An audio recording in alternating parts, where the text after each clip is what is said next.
Hey everyone, it's Mike from Mike Olson Art. I hope everyone's having a great day today. As usual, thank you guys so much for taking the time out of your day to check in here and see what projects I've been working on. I've got a really fun, really unique card commission that I want to share with you guys today.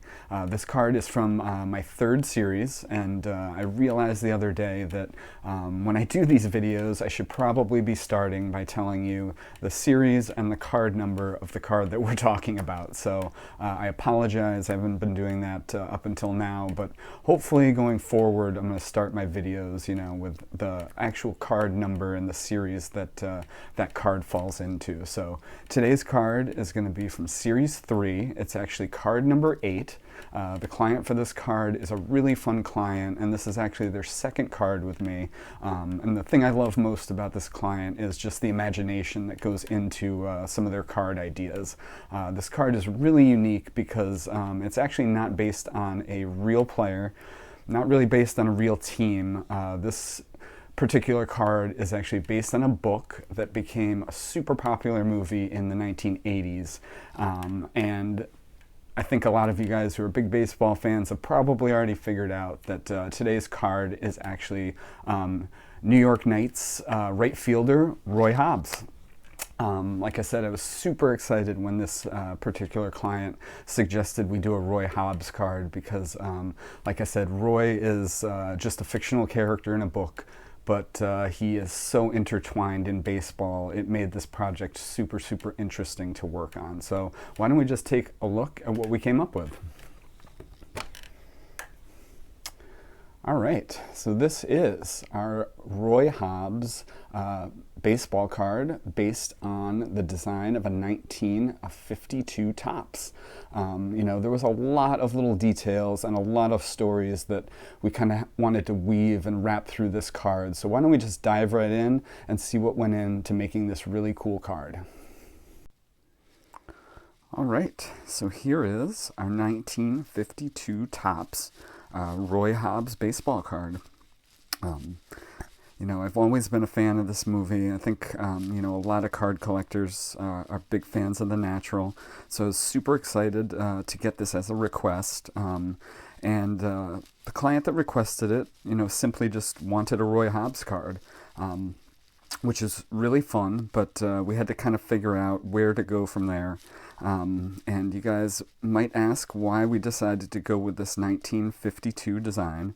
And that was really easy because at first we kind of looked back at card designs that were common when Roy was supposedly playing in the 1930s.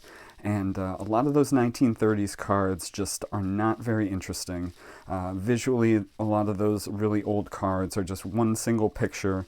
There's really no graphic elements to the cards. They're just kind of a photo. So right then and there we decided, that really wasn't going to be interesting. It really wasn't going to be a fun way to show Roy off. So I noticed that the book, The Natural, by Bernard Malamud, was written in 1952.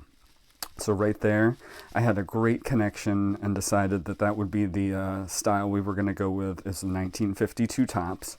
And that meant I was going to have to grab a couple of things, which, were going to be the image of Roy. That was found, relatively easily just by going through photos and video of the actual movie until I found one that I really kind of liked. I knew I'd have to add in a logo of the team because in the 1952 Topps, there's always a little box with the team logo. And I also knew I was going to need a Roy Hobbs signature. So kind of scoured the internet, found a New York Knights logo that I really liked. I decided to go with the NY instead of the logo that says Knights. These are super small, so it's a little easier to fit that NY in there than the whole name of the team. So love how that came out.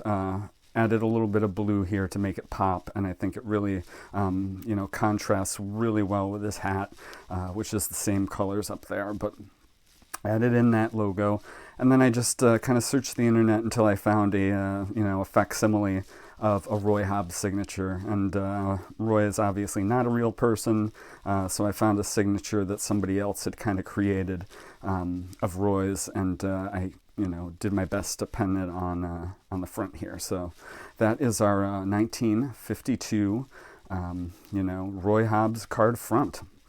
The only other little detail I'll point out here is they wanted to have a little bit of Wonder Boy in this card, so I wanted to make sure that I had a little bit of that lightning bolt sticking out. I didn't want to actually write Wonder Boy on the bat the way that it is in the movie. I thought it would be a lot nicer and a little classier to just kind of have it popping out somewhere and not so, in your face. So I'm really happy with the kind of vintage look and how all of these elements of the 1952 Topps came together with this card that simply just never existed. So that is our card front.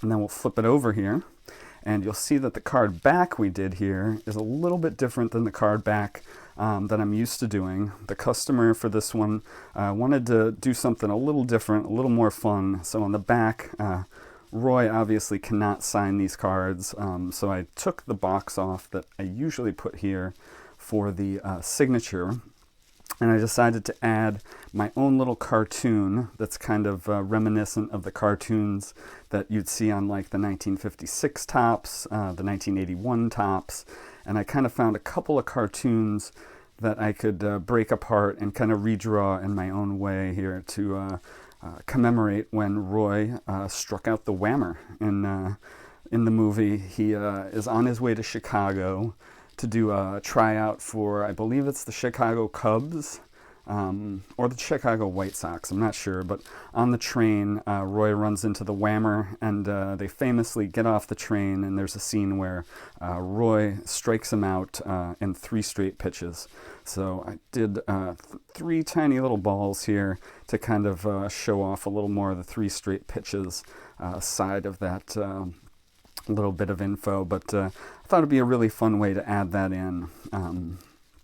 You'll notice that I did put Roy's career statistics, and you're probably wondering where those even came from, because Roy is not a real player, but I found an article back in 2001 where ESPN columnist named Bill Simmons actually went over the movie, went over the book, and did some really meticulous investigation, and to the best of his knowledge and the best of his investigating, he actually came up with a pretty good, stat line for Roy.